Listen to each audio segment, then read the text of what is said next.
Nice having you. Thank you. It's weird that we have usually we have Zoom call, and today we have a small screen. All right. So you have your coffee yet, John? I've had my coffee. I'm on to tea. Okay, cool. You're making tea from the machine? Yes, actually. Cool. Yeah, I'm so eager to try on the tea portafilter and see how it goes. Yeah. So John, I have a list of questions. So before that, I would like to, so a lot of questions from the followers and from my thought as well, from my mind as well. So I would like to speed it up if, let's say, we have enough time. So, yep. Yeah, John, there are people asking me,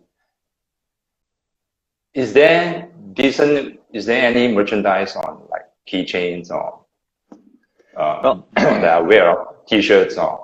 The thing is I don't want to run Decent Espresso as a normal company for a lot of reasons. First of all, it's just not fun. And every day's got to be fun. That's how you motivate yourself to do it for years and years. And going corporate's not fun. So for t-shirts, what I wanted to do, and we did it for a trade show, is I wanted everyone who got a t-shirt to make up their own joke about Decent Espresso, and mostly making fun of us. So, the one I've got here says a bit better than Nespresso. And I've got another t-shirt that says I've had worse. And so what we did is, I think Bugs has one that says high-end vibe pumping machine, which is kind of suggestive. Okay. So right. What we did is I went on Etsy and we put the stuff up, and people could just make their own t-shirts. Which is much more my preference. Just be yourself. Another one was updating 6/98, because there's just like every day your update, right? Another update every day, a new update. I was like, everyone's always updating their Decent Espresso machine. The one from Korea, we were 2 years late shipping, and in Korea we got this reputation. It was a slogan, which was in Korea they called us the genius machine nobody can buy. So of course that made it onto a t-shirt, which is great. So that's a very short answer. Is these t-shirts, the logos, you can just go make them. I'm certainly happy. You don't need my copyright or permission or anything. Besides that, we did right before COVID have a kind of contest of slogans and graphics, and people were sharing the files. And Omri Almagor, a espresso machine designer in Italy, he came up with this really cool graphic that looks like a DJ, except he's DJing the Decent Espresso machine, and the crowds are going wild. That doesn't work? Yeah. On the production? That's on Etsy as well. But the trouble is that Etsy fell apart during COVID, that people would order t-shirts. And so what I do with Etsy is I set up a store, and then I charged exactly what we were being charged, because I didn't want to make money from that at all. But, oh man, it's like $20 for a t-shirt from Etsy. And then they wouldn't ship because of COVID. And so people start yelling at me about it. So when Etsy wanted their fee renewal, I'm like, they're not getting their t-shirts out. This isn't working. So to answer your question about shipping to Chile, there's a whole bunch of countries, especially if they have immigrants in America, that it's much cheaper for us to ship to America, and then there's essentially a shipping service from America to those countries. I think that's called freight forwarding, right? Yeah, freight forwarding services, Yeah, and essentially because Amazon exists, so many people have created companies that do that. So we do that for almost all of South America. We do it for Israel. So anyway, that was just a random question. Yeah. So number one question, when I'm talking about Decent, they always ask me, where is it made from? Because they know John, you as the logo of the Decent. And when I told them it's from Hong Kong, and a lot of people, it's impressive. It just extended another line of production, right? Yeah, I mean, it's made right next to me. It really is. There's about 40 people that are here, and we hand make them. Let's see. So, that's the model on this line. There's 50 per line. There's 3 lines. Okay. And that's when we started this one. We're making 50 of this model. Let's see. So this one's older. So these are actually now done, these machines. And what's happening is we're using laptops here connected to each machine to do exactly all the testing. And here we are with a whole lot of water and traditional stuff like pressure gauges and such. Pressure gauge. So every machine is being tested. Takes about a half hour per machine, and then we put in notes here. If there's anything wrong, that's when we notice them. And one of the things we do is every test that we use is still on the machine.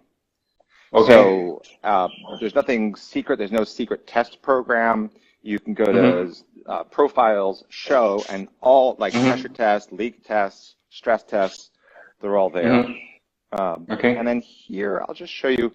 This is kind of cool because this is a machine that is almost built. It's missing the manifold right here, but like there's the loop head. This is all brass that's been CNC'd. There's a temperature probe here for water going in. Here's the temperature probe that goes deep that tells you the coffee puck. This is the metal temperature probe. We're paranoid about safety, so there's triple safeties, 2 thermal fuses and 1, this is a resetting thermal fuse that protects essentially those. There's our 2 heaters there, 2 water pumps. There's the PCBs. There's a water level sensor. And obviously there's no boiler in the machine. There is no boiler. There's no boiler. Well, I mean, the closest thing to a boiler, these heaters here, they have 2 meters of stainless steel tubing inside them. So instead of heating, am I sideways?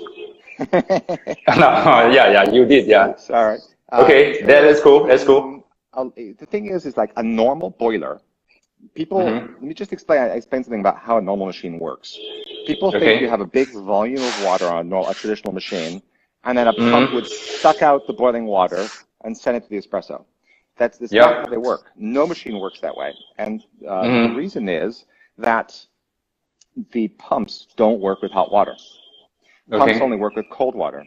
So when you use a traditional machine, what it actually does is it pumps cold water into the boiler, which then forces water out the other end. That, depending on the sophistication of the machine, can be good or bad. But that's how those machines work.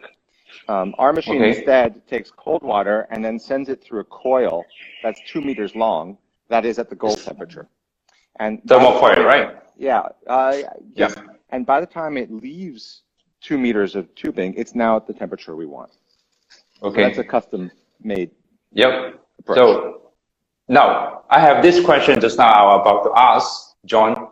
When I tell my friends, when I tell my students, when I tell anyone, try to introduce them decent espresso machines and where is it they made of. So one thing they don't seem to make sense of it, like how did you get the location, like set it down in Hong Kong? What inspired you? What kind of things? Because in my sense that Hong Kong is one of the highest salary in anything, cost of living in anything, in terms of salaries, in terms of the rent and anything. So what makes you?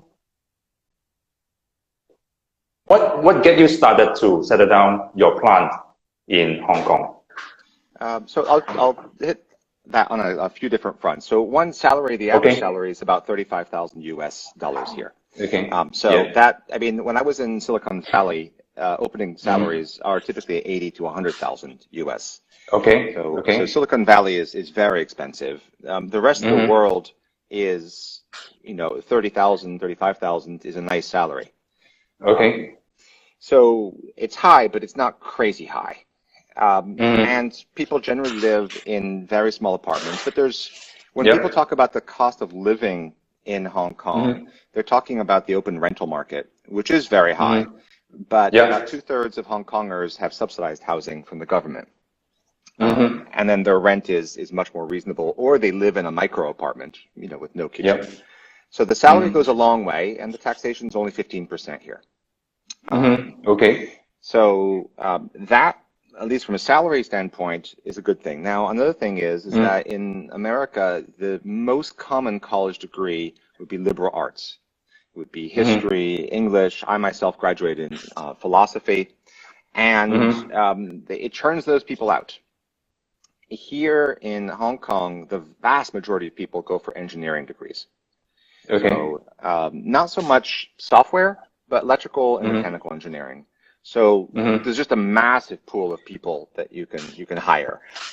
And in America, the mechanical engineers are so much more rare and so much more expensive. Now, why we're here, my very first job when I was quite young was at a bike school repair shop. Okay, and I got very early on a lot of respect for people who actually get in and actually make things work. Right? It's all very nice to design a bicycle on a computer. It's a very different thing to make it, ride it, repair it as it breaks. And so I had to get someplace where people actually got their hands dirty and actually made stuff. And in the West, there's this attitude that things should be designed on a computer, and then we send them out to the factory of the world, who will then make it and send it back. There's this hilarious TV show called *Halt and Catch Fire* it's about the PC revolution back in the IBM PC days, and they invent a PC clone, and the plot's all about inventing the PC clone, and then they say, okay, it's done, we've done the design, and then the next episode is, and the machine is returned from Taiwan, and it's done, and everybody open the box and do quality control test, right? At that point, you're screwed. It's like the machine is built, it's in a box. Talking about quality control tests. You find a defect, you're dead. These people sitting in Texas designed a machine, quote unquote, and then some Asian people made it and returned it. And of course, our genius meant that it returned without flaws. That's a completely false narrative. It's not how you make something, and it's one of the reasons that so much stuff in stores is so low quality, is because the people designing are not getting their hands dirty, and they're not actually talking and having a real relationship and getting the respect of the people who actually make it. So I first saw this when I encountered this company, ZPM, that was making a Kickstarter espresso machine, and they designed the machine, and then they handed it over to a fabricator who was in Los Angeles, who then redrew everything from scratch and handed them a massive bill.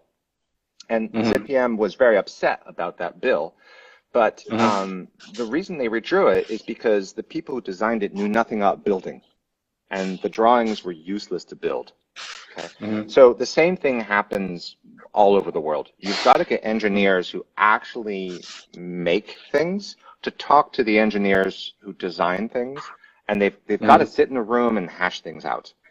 So I'm in Hong Kong, or the company's in Hong Kong, because I could hire those engineers, and because they would have the same language of the suppliers who are bending the sheet metal and all that.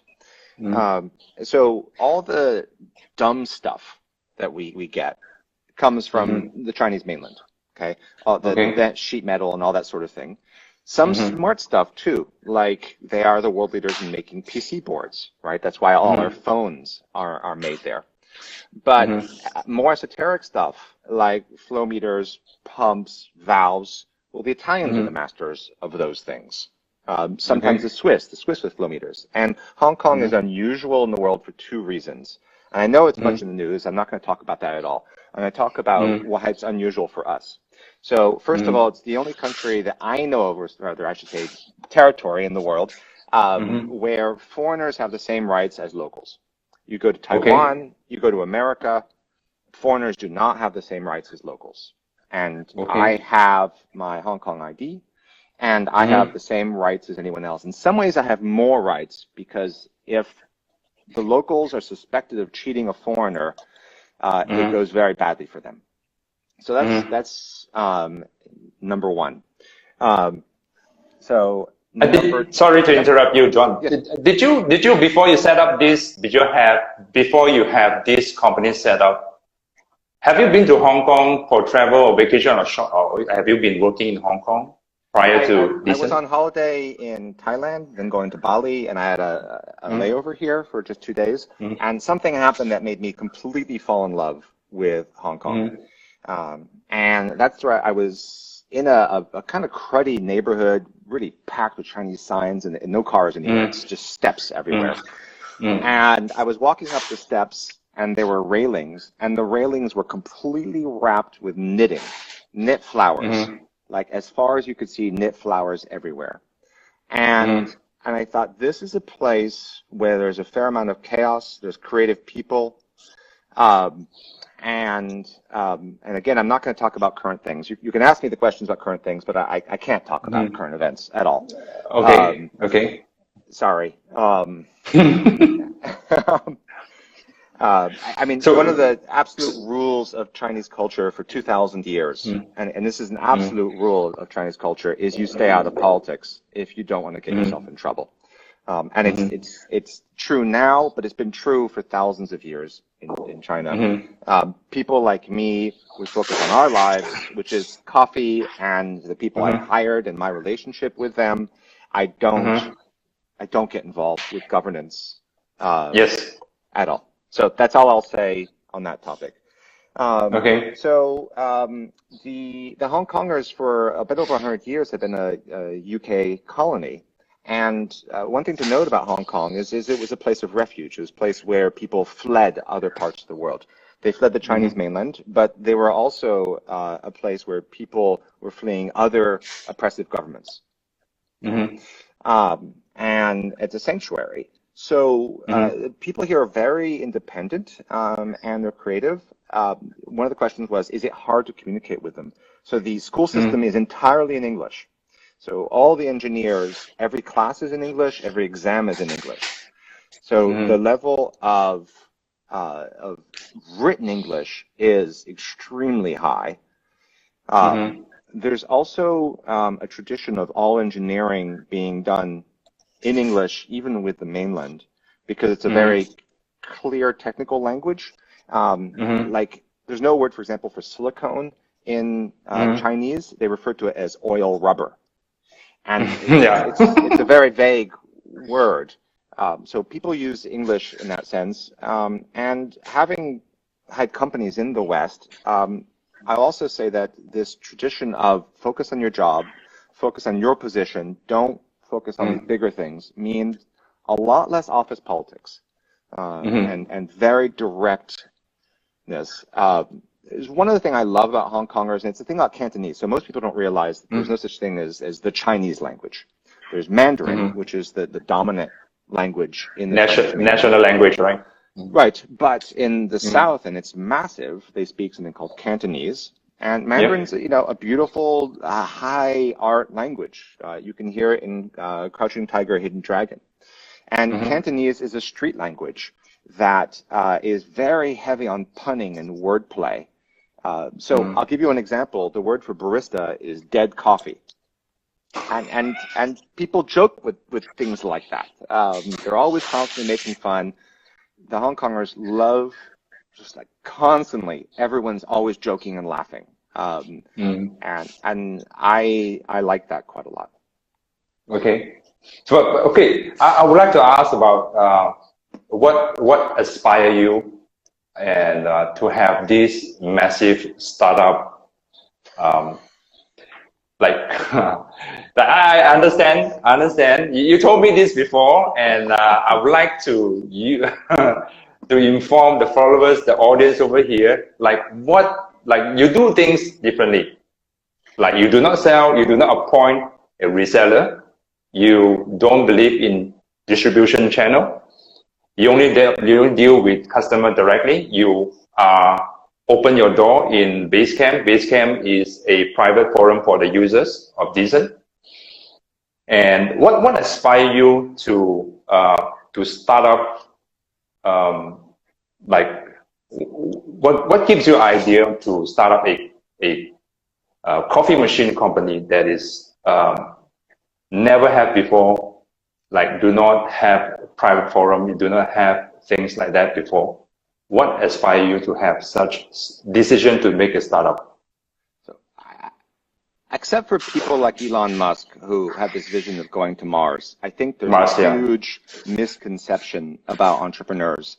Entrepreneurs generally have very short-term vision. And by that, I mean, it's just what's happening this week. And I think the only real difference about entrepreneurs and non-entrepreneurs is that when confronted with problems, we're just very stubborn and we just bang on them till they yield, or we find a way around them. And so it was never my goal to have 4 factories here now. That's crazy. And if you look at the videos, it's called Spilling the Beans, you'll see Bugs and I sitting in a small room waiting for IKEA to deliver furniture. And that's just 6 years ago, and it was like 1,000 square feet. And that was a super scary risk at the time. So that's the first thing. The next thing I'd say, and this is very weird, is, so I'm 52, but I've sold 3 companies in my lifetime that I founded. So I was already well off enough that I didn't have to work. And so that was not my incentive. It wasn't like a 20-something who has to prove themselves to the world and wants to go huge, wants to scale, and wants to IPO or sell to Google or all that stuff. Instead, I had started a number of companies, and all of them, I would say, in retrospect, I'm a bit disappointed. I'm melancholy about where they ended up. Either they grew and then they did that, or they grew and then they had a moral conundrum and they didn't take the right side of it in retrospect. Okay. And so then I was doing something that was business, but that my heart was not in it. And so, not needing the money, my motivation for Decent was to create something that would give me a really good life and that would make a major contribution in some field to a small number of people. I'm not interested in selling 20,000 of these a year. I'm much more interested in having a really close relationship with talented people. When the company that made me a bunch of money did email newsletters, and I was in the Bay Area on that, and the only people who ever wanted to meet me were venture capitalists and e-marketers, kind of scum of the earth, to be blunt. And while I didn't see myself as scum of the earth, I was certainly, my resume certainly looked like I should be. So I didn't really like the fact that that was the world I was in, that I was possibly helping with that. My software was sending out email newsletters for presidential election campaigns. Bill Clinton, George Bush both used my software. So did Jelly Beans. So did Britney Spears. So I'm helping marketing, but does that help the world? And it was really the tip of the iceberg into a surveillance society as people send that stuff out and then track how people behave. So I didn't want to do that anymore. I didn't want to take what I thought was my technical skills that are rapidly aging and plow that into something that just made money. Instead, I wanted something where I woke up excited and I gave a gift to people, and I got to hang around people who were not only interesting and smarter than me, but actually wanted to interact with me. So my own skill is being technical enough to talk to really bright people and have them respect me enough that they'll talk to me. So someone like Ray Heisman, who's the inventor, the actual inventor of the machine, is brilliant, but he doesn't know coffee. He doesn't want to know Scott Rayo, nor does he want to talk about, he works at home in a basement. That's what he wants as a life. And I take care of what should the product be, all the marketing, all the sales, getting him a reasonable salary. And he's not the only one. There are other people as well, right? Someone like Scott Rao would love to see this machine exist, but doesn't want to actually live in Hong Kong and make it happen. But he was always willing to take my phone call and spend hours with me explaining coffee or just thinking about possibilities. Okay.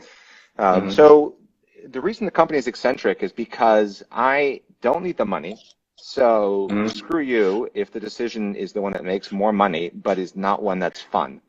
The one that causes less good in the world. I just don't want it. I don't need it.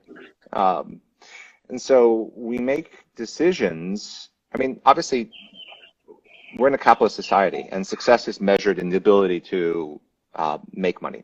And obviously, if I made this machine and I sold it at a loss, I didn't run it well, we would just vanish. So the company has to make a profit. But I mean, take you and I working together. I love the fact that I have the freedom in a company to simply pluck people off the planet who are talented and say, can we work together? In a big company, that would be impossible. Yeah, agree. And you know that's a great thing. So you would like to have some big value to the consumers, that you would like to contribute more to the consumers rather than just for the sake of making money to start this up. Is that correct? That's what you meant, yeah? First of all, I would never use the word consumer. That for me is like the word user. Because for me, the central metaphor is music. And I view myself as making a guitar, and those of you out there are buying my guitar and you're playing music on it at varying levels of talent. But you're out there doing your own little creations every day. You're making a coffee for your loved one, for yourself. You're exploring this, and the music is of varying quality, but you are out there exploring. And then you're coming back to me and saying, this instrument is hard to play, or I would like to make different music with this. What can you change? I have a different way of thinking about music. Can you help me down that path? That's really, really interesting. I'll give you an example. So this guy Barney in the UK, who's is a really successful guy. He has software that helps handicapped people, extremely handicapped people who like only have like nose movement, that sort of extreme thing. He bought my machine and looked at my app and said, I think about coffee differently.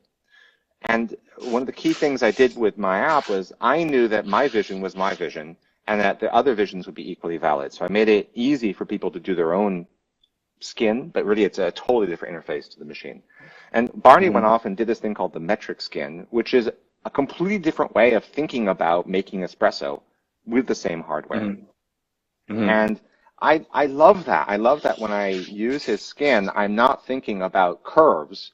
I'm thinking about ratios. And my view of thinking is curve-oriented. His is ratio-oriented. Great. So he's someone fascinating who made something wonderful for free that other people now can use. It's his contribution. Not only does that make me excited about waking up in the day, it also makes me feel very proud. And I have a tiny little hope, that some other people will start companies and try and imitate what we've done. Yep. I think that a few months ago, I sent you a YouTube link that a very similar espresso machine in terms of the user skin. But the hardware is a bit knockoff. Yeah. You're talking about the Spanish people? I forgot the name. Yeah, I think so. I believe so. Cafecino. Yes. So I think your machine, your product is a benchmark to a lot of people right now. So to a lot of startup, to a lot of people look at espresso machines in a different way. So I think you created and disrupted the traditional Italian machine, traditional espresso machine, that you set a new benchmark that to have whenever people want to have startup about coffee, they will start look at you first. What have you done? Right? So then they will start up their own thing. So I think that because we're so small, And I made a machine that I wanted, which is I bought initially an E61 and then eventually a La Marzocco GS3, and I made bad coffee in all of them until I eventually got training from a guy, a professional barista from Australia. And I was very frustrated by not knowing whether the machine is actually temperature accurate, what's the flow, what's the pressure, what's actually going on.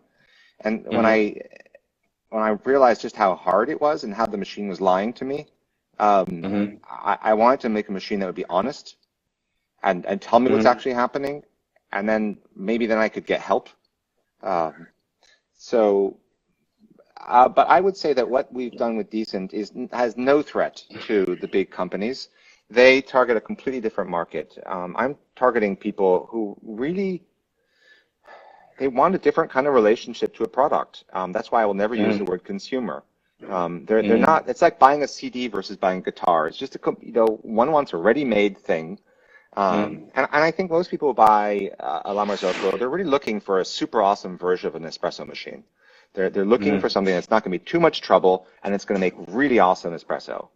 But I think people buying this machine they buy it, lots of people buy it for different reasons, but they buy it because it's not at all like what anything else is out there. Yep, agree. So I also have this question. For example, I pinned the comment over there. It's very similar. Would you have any plan for future that you have a second plant in other regions? Extremely unlikely that we'll build elsewhere. So a key, remember I said earlier in the call that a key insight was that we need to work with the people who actually build. And one of the reasons Made in China has such a crappy reputation, and deservedly so, is that the factories that build stuff will go through a run for a few weeks, make that thing, and then they make something else. And then when you come back and do another run, everything that was learned in that initial run is gone. In fact, probably the people are gone. So there's no institutional knowledge. There's no incremental improvement. If you look at something like Weber Workshop stuff, he has his own factory in Taiwan, and they only make Weber stuff. That's why his stuff is very high quality. And here I've got 40 people, and all they do, not only all they do is the machine, but each one we have a master system. So there's someone who's in charge of the pumps, and they know everything about the pump. And they actually have an advanced degree in engineering. So they don't just know the pumps a little, they know the pumps a lot, right? Oscilloscope level. I'm not interested in what are called laborers, right? Which is just people who follow orders. And Hong Kong doesn't produce those. Hong Kong, so of the 10 best universities in the world, either 3 to 4, depending on what list you look at, are in Hong Kong. So this is a highly overeducated society, and I would be an idiot to not take advantage of that, right? So if I went to, let's just say made in the U.S., I would have to use people with high school degrees who have a very poor education. Otherwise, the salaries would make my machine completely impossible. And the quality of the machine would come way down, but also the job satisfaction would come down because the people building it wouldn't understand what's exciting about it, and they wouldn't have the insight. So I don't see building it anywhere else. Once you have that knowledge here, I've got one guy. His name is Johnny. We call him Uncle Johnny, and he's half deaf and he has a speech impediment. And he started off as a laborer in China operating heavy machinery. But he's in his 50s, and when I interviewed him, he brought a laptop, and he was just flying in Windows and just popping up all these 3D models he designed. And I barely understood his English because of the speech impediment. And he just walks around laughing all the time. We have to kick him out of the factory at 9 p.m. because he loves this job. It's given him purpose. Why would I walk away from someone like that? Yep, that we get your answer. You love Hong Kong, you love what you work, and there's no second plant for the moment. Yeah. I'm sure if I'd done this in the Philippines, I would feel the same way. I would have cultivated a group of, and I've seen that when I visited Michael Harris Conlon in Manila and his team. You know, he's got an amazing school there and great talented people. And once you build that team, how could you leave? So there is a question about, we'll have a warehouse in the U.S. for parts and accessories. We already kind of do. There's already a lot of parts with Charles in Brooklyn, in New York. So we're never going to have issues getting parts to people. I don't see that as a problem. And we have a U.S. company. I'm a U.S. person. So we have both U.S. and Hong Kong companies. And so I don't see that. I want to answer another question, which is a really good one, which is, why is there a tablet? Okay. I'm going to answer that question sort of aside in a different way, which is, so this is the decent scale. Okay. And it's ultra minimal. It just has 2 buttons. One is tare, one is timer. And it has no features other than tare and timer. It has Bluetooth, right? It has Bluetooth, and exactly right. Yep. And my goal was that when I used a scale like the Brewista, for example, it has 10 modes, I found that it just didn't work right. It was confusing. The buttons were multi-use. I had an Acaia scale. I kept having to take the manual out as I got into modes by accident. We have a solution to complexity, and it's called a screen, and it's software. And that's, you know, almost every device that is complicated has migrated to a screen and an application. And there's multiple reasons for that. One is screens with menu buttons and charts and graphics have developed as a way to handle complexity. But there's another, which is software allows us to iterate. And so when I released this machine, I knew that the software would, in a few years, be considered terrible. And so it had to be something that would be constantly updated.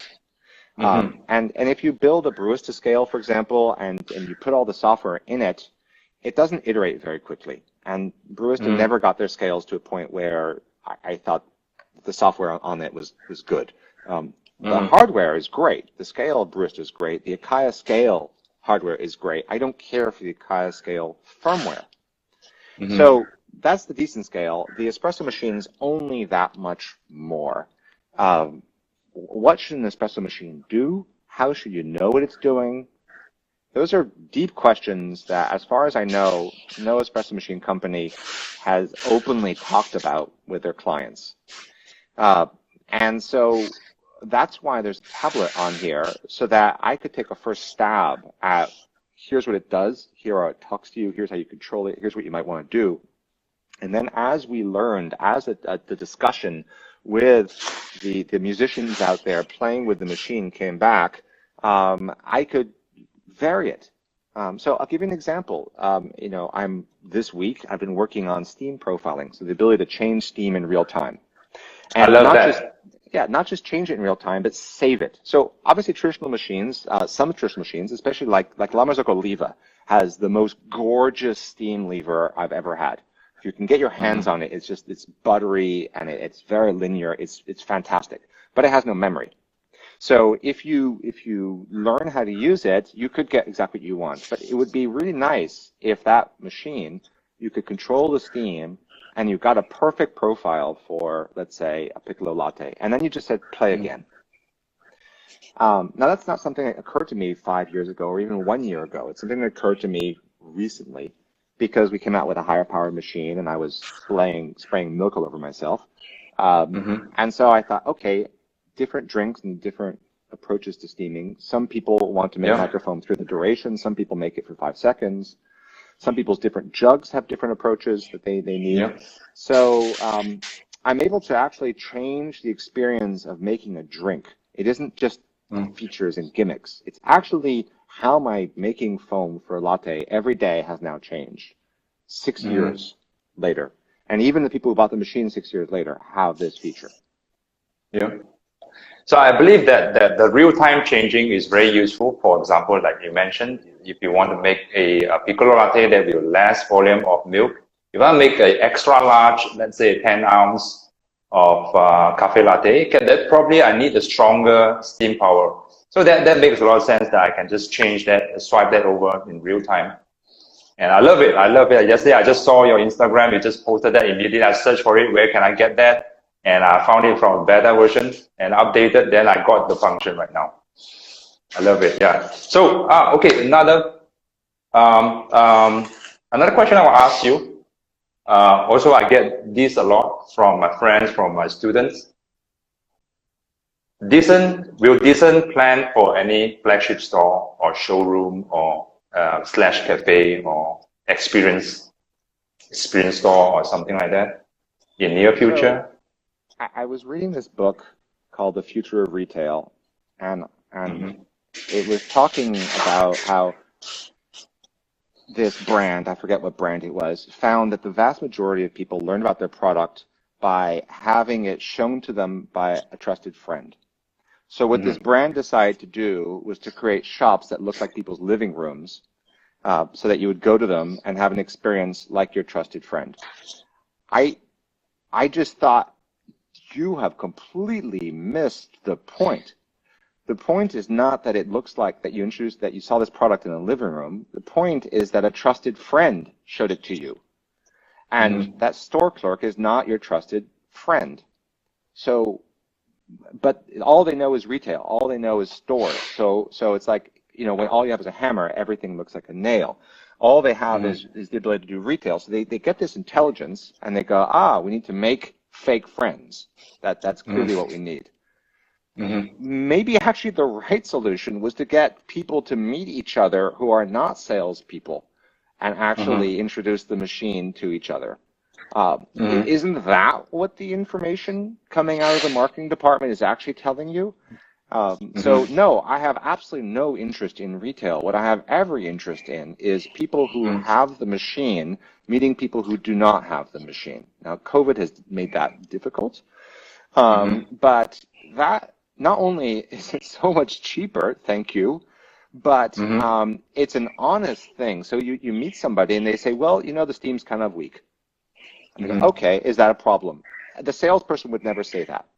Right, so this is a real person who's not paid by me, but not just that. People get into coffee, and because typically they would like to share their hobby with their loved ones, but also it's fun to meet other people who are nerding out on coffee. And I would say the vast majority of people that I have set up to meet each other have stayed in contact and become friends. They'll buy the machine and then they'll share their decent knowledge. And so no, I have no interest in setting up retail. I have every interest in getting more people to meet each other. And so decent soirees or, breakfast mornings. Another idea that I really liked that COVID has kind of swamped is essentially an Uber, but for decent. And what Uber does, I know Uber's got problems, but what Uber does in its most idealized form is let you take your car and drive for a few hours, meet some people, and make a bit of money. Okay. What if we do that with the decent? What if we just make a little thing where you have a decent and you decide to open up a cafe between 7 and 8:30 in the morning on weekdays. And then at 8:30 you close up, you go to work. Okay? So you just run a cafe for an hour and a half and you're just takeaway. So people you load up your app, you see on the commute, and you order online, and you pick up the coffee on the way. And this person, sells 100 coffees a day. And so they would be making great money. They would pay for the machine. They'd be meeting people. Locals would be happy to not supporting Starbucks. They'd get greater coffee. Probably the coffee would be cheaper than Starbucks. And then from that, social relationship, interactivity can happen. Because most people who are into coffee are also into cafes. And the thing about cafes. So I don't see any reason to play by the rules. Okay. Forget the rules. In fact, the rule I had when I started this music service before Decent Espresso was if someone else is doing it, don't do it. And that sounds like a weird rule, but there's a good reason for it, which is if they did it before you, they now know more than you do. And you're coming in as a noob. So why would you do that? Why would you advertise? Why would you set up retail? Why would you go into a mall? That doesn't make any sense. Why don't you take your coffee car and set up on the corner outside a farmer's market? because no one's done that. All right, got you. So there's another question. Is there any plan for DE2? Currently, we are having like DE 1.4, DE 1.3. Do you have any plan for future for DE2? Is that in work in progress? So my problem with even the name DE2 is that it implies lack of compatibility with DE1. It implies a brand new technology and a big change. Okay. So that, first of all, that would just bother me as someone considering the machine, to know that I might be buying something that at some point there's going to be a break, right? It's like going from DOS to Windows, but DOS to Windows had some future compatibility. Let's say, I don't know, Windows to Mac. So I don't know that we're ever going to make ever, but it's going to be at least 10, 15 years before we make a DE2, because if I made a DE2, it would mean we break the skin, we break the profiles, a bunch of things change. Instead, I'd complete new design, right? Yeah, it's the new machine. It's a big change. Instead, I would rather keep versioning the DE1 and make sure it is always forward compatible, so that almost everything we do will work back to 1.0. Okay. As of 1.3, version 1.3 is when we added the group head controller, and that was the last breaking change, I'd say, in the sense that there's some features on the controller that if you have a 1.0 machine, you can't do.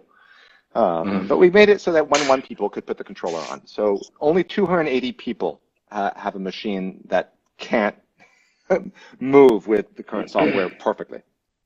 Okay. The other thousands are all fine. So there is no DE2 plan. Now, what you're asking me is a different question, maybe, which is, are you planning anything big? Okay. Right now, all we're doing is this 1.4. Or are you planning anything small? Yeah. So we're doing this 1.4 machine, and we've done 1.4.1, 1.4.2. We're about to do version 1.4.3. And those are all perfectly compatible versions that just make things a little bit better.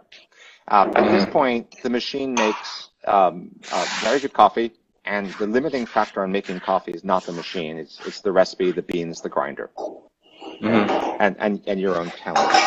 So there's not really anything I can do to the Decent that will make better coffee. The only really small thing would be get you a pump that can do 12 milliliters per second, so you can do that hammering technique that, let's say, the GS3 does. But I don't actually think that that's a great coffee technique. There is a kind of water hammer technique with lever machines that is interesting for people who want to make ultra thick shots. But if they make ultra thick shots, why don't they just get a lever machine? They do that so well. If that's what you're looking to do, why would I make a technical version of something that's already done to perfection? So going back to what we're working on, when I look at the current machine, I look at the sound. I don't like the sound of the pump. Okay. And I'd like to fix that. So we're going to, I think it'll probably be next year, switch to a pump that's about 10 decibels quieter from a company called OLab instead of ODE. And that'll be nice. We've looked at dampeners, which are on some Nespresso machines, but they tend to blow up after a few thousand espressos. So that's not great. And the hot water flow for making Americanos, that could be faster. I'd really like that to be faster. So those are the things I'm kind of focusing on. We just got heaters that can go to 15 amps of power. So the current machine uses 6.5 amps of power. The XXL goes to 9 amps, 9.5 amps. These are 15 amp heaters.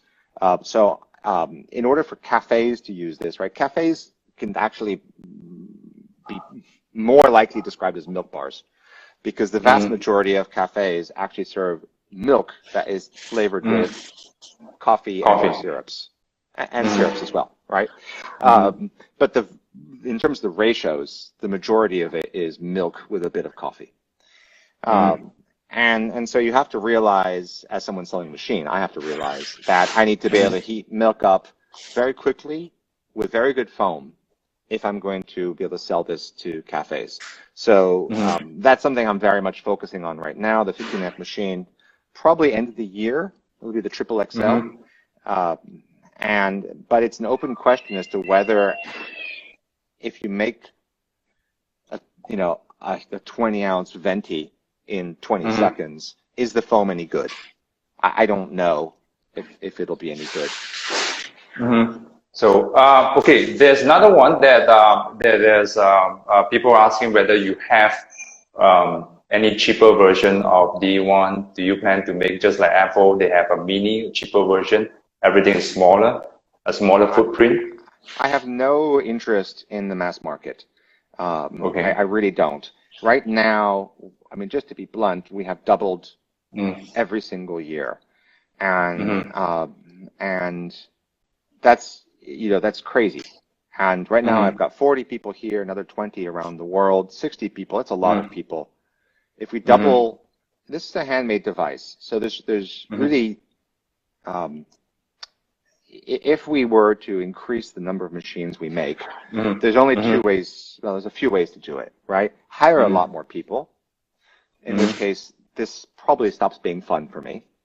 Outsource manufacturing, in which case the quality becomes kind of uncertain, right?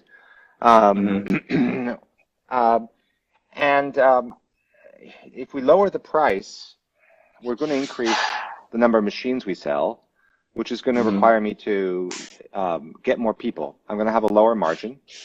And it also means I will have less profit margin per machine.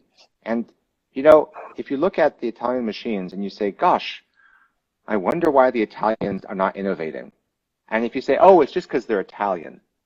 No. The Italians have been kings of innovation in so many fields. It's because the economics do not favor it. That's why virtually every machine is built on an E61 base from parts from 1961, because you can get them off the shelf.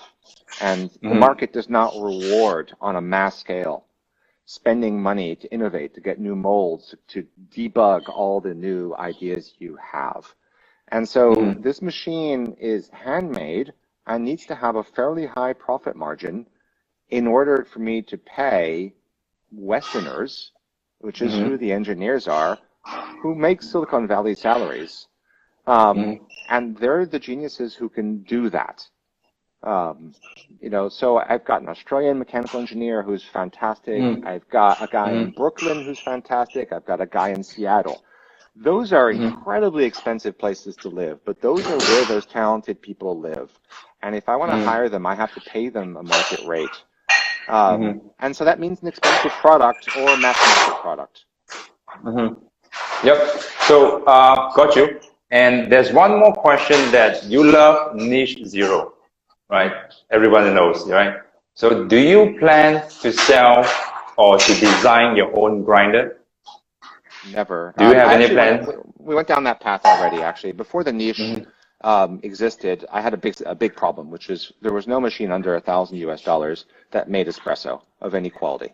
The closest, I would say, was the Anthem. And that's like $1,200, and that was the grinder I had at the time. And so I went out at the time looking to see if any Chinese companies made a knockoff grinder. I found one that made a copy of one of the Italian grinders. Now I'm blanking on which one it was. And then I modified it. Is it Hey Cafe? Hey Cafe, but Hey Cafe had copied a 64 mil burr, flat burr Italian grinder. The Super Jolly. They had copied the Super Jolly. Okay. And by the way, Hey Cafe got bought by Malkonik. Hemro, right? A Hemro Group. Yeah. So this is a Chinese company, but owned by a German company. And the quality was okay, but it's it isn't a single dosing. It has a lot of retention. Blah. And I really hated selling a product that someone else made that I modified because I wasn't in control. So they would change little things like remove the coating on the chute, and then we'd have retention, and I couldn't fix them. So a lack of control over a product you sell is a big problem, and that comes with outsourcing. So That's why it's made right here. You've got a ton of clanking in the background, by the way, like people clanking cups and stuff. No, yeah, I think my student is like cleaning off some of the stuff over there.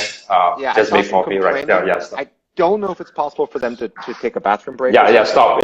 Yeah, stop really right now. Cool. Great. So there's a question over here as well. Do you prefer conical over flat burr? So let me just go back to that previous one because it Okay. goes further. So we put about $1 million into trying to design our own grinder, and the goal was to do essentially an EK, so like 90 mil burrs, but with direct dosing. And we worked originally with Gorilla, makes burrs, and then we moved to using SSP. And we designed one, we CNC'd it, and spent about 1.5 years on this. And in the end, we built the prototype, and it was better than most grinders out there. But it had, what we saw was a few really hard problems, like retention actually was really hard to deal with. And how high was the retention at the time? How high was the retention they were talking? Essentially, the retention is the same that you see in the Mythos, which is if you open up a Mythos, you find a lot of retained grinds in there. Okay. And so the issue is that it was quote unquote zero retention in the sense that what you put in, you got the same way out. But what would happen is there would be some basically fresh grinds would push the old ones out. So every time you ground, you would get a mix of fresh and old. So when I mean retention, I don't mean grams in equals grams out. I mean beans in equals beans out. That what comes out is freshly ground. And that, I mean, until I actually took apart the EG1, the Weber EG1, I didn't actually know how people dealt with this problem. And he deals it with these wipers, and they're made out of Teflon. He gives them to you as replaceable parts. And that grinder is very good on this problem. So, and the niche has got a little bit where they give you a little bit of the previous grind. So they're more grams in equals grams out, but not beans in equals beans out. But we're talking about 4 grams typically with the niche is from the previous. So essentially, we spent $1 million on this, and we looked at it and we said, okay, there actually are some really hard problems. But there's another reason why we didn't go into grinders, and that's that grinders are heavy things made of a lot of metal. And in order for the business model to work, you need to ship these by boat. And if you ship it by airplane, it'll be too expensive to ship. So you ship it by boat. If it ships by boat, it has to go either to a warehouse or a reseller. The reseller is going to require a 40% margin. Okay? So immediately the price is going to go up by 40% because I've gone down this route. Okay. And as soon as you go the reseller route, you're no longer actually selling to clients. You're not selling to end users. You're selling to resellers. And Slayer found this out the hard way. They made an amazing espresso machine that the resellers didn't want. And the resellers sabotaged the Slayer's theme and killed the company. And they had to fire sale it to the Italians. So that was the reason I didn't want to go into grinders. Is the only and 2 people have kind of cracked this, right? Niche and Cafetech. They have managed to make really good grinders that aren't too heavy, and both of them sell direct exclusively. And I think that is a way to crack that. But if you're going to make a big grinder, and ours was big, it's going to have to go on boats. It's going to have to go to resellers. It's going to be expensive, and you have to do large runs. And those resellers are going to be anti-innovation. They want a product that goes into a box. They don't have to think about. Off it goes. So no, we're not going to make a grinder. And I would love to see I'd love to see Niche make a flat burr large grinder, but I don't know that it will ever make economic sense for them to do it because they're a small company enjoying spectacular success with a crazy good value grinder, right? 500 pounds for proper espresso quality is unbeatable. Yep, agree. Totally agree. And I think they always sold out. Right now they have backlog of at least 3 months. You have to wait at least 3 to 4 months. I don't know, 3 to 4 months, I guess, for the pre-order. Cool. Okay, there are a few questions over here. It seems I have some problem on viewing the comment. So I can see them here. So the most recent comment. Yeah, I can't see it right now. Yeah. Okay, so the most recent comment is any plans to use the software to suggest adjustments to dial in the shot based on user flavor feedback.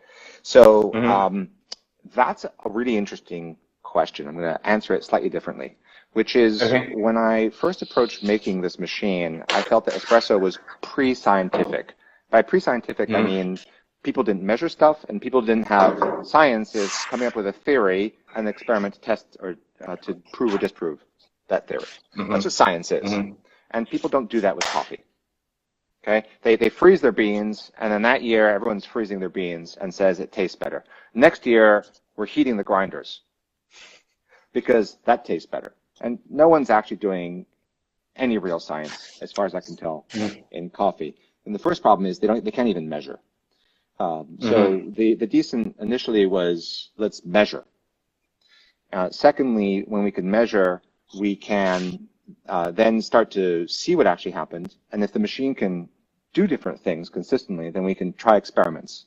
We get the refractometer out, we can do blind taste testings. So for 5 years, the machine's been out, and I came up with a bunch of recipes that were just my best guess as to what we should do. Other than the default recipe, they're largely wrong. Now, all the most popular recipes are not anything that I made 5 years ago, except for the default.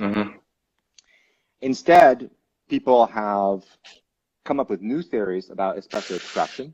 For example, how should pre-infusion work? Capillary action, what speed? Should we use pressure? How much dripping? All these questions, and discussions have happened where there's now widespread consensus on a number of things. I came out with a profile a few months ago, which I called the best practices profile, and the idea was to synthesize all the best practices that the community had settled on for medium to light roasts. So where we're at now is the current recipes coming out are those that solve some basic problems of other machines, like reducing channeling. So the decent just channels far less than the machines because we've learned how to treat a coffee puck so that you channel less. Okay? We've learned that if you have a light roast, what you should do differently to make the puck integrity last longer. And no other machine has even asked that question, let alone has the measurements to do it, let alone have the recipe to try and do it. So where we are in the current year is we have recipes that make quite good espresso fairly easy to do. However, the charts, the interface doesn't really tell you when you're doing something wrong. Okay? Nor does it, if let's say your beans are a bit acidic, what should you change? Should it be the grind, the dose, the temperature, what? And I think so that's what I'm currently working on, is I'm working on profiles that take what we now understand and turn it into simple controls in the tablet that have taste meaning, right? So light versus dark would be thickness versus clarity of the espresso.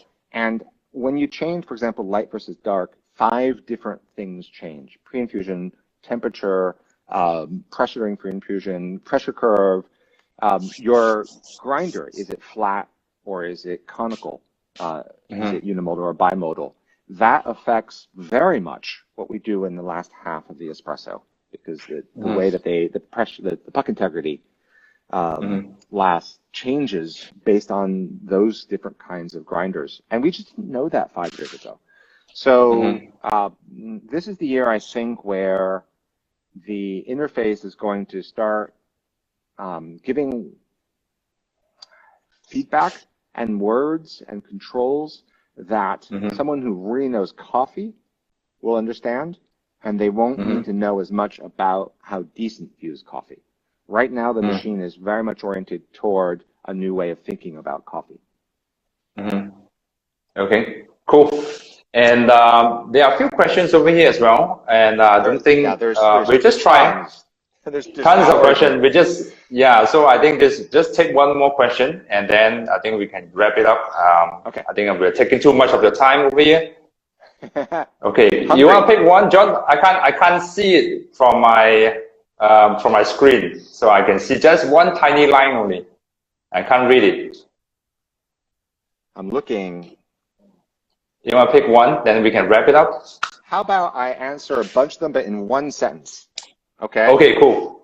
Have I ever considered reading the water quality, like TDS, pH levels, etc.? Yes, there are a number of universities. One is in the Philippines that have got funding that are trying to do real-time analysis. So that is research-based. One of them, for example, is about caffeine fluorescence, because caffeine fluoresces. So you can do real-time measurements of caffeine. So we're actively working with people who are researching, and that would be amazing. All right, next question. How do I feel the DF64 grinder? I don't have an opinion. Do I prefer conical or flat burrs? I would say flat burrs for me, but I'm a medium light roast guy.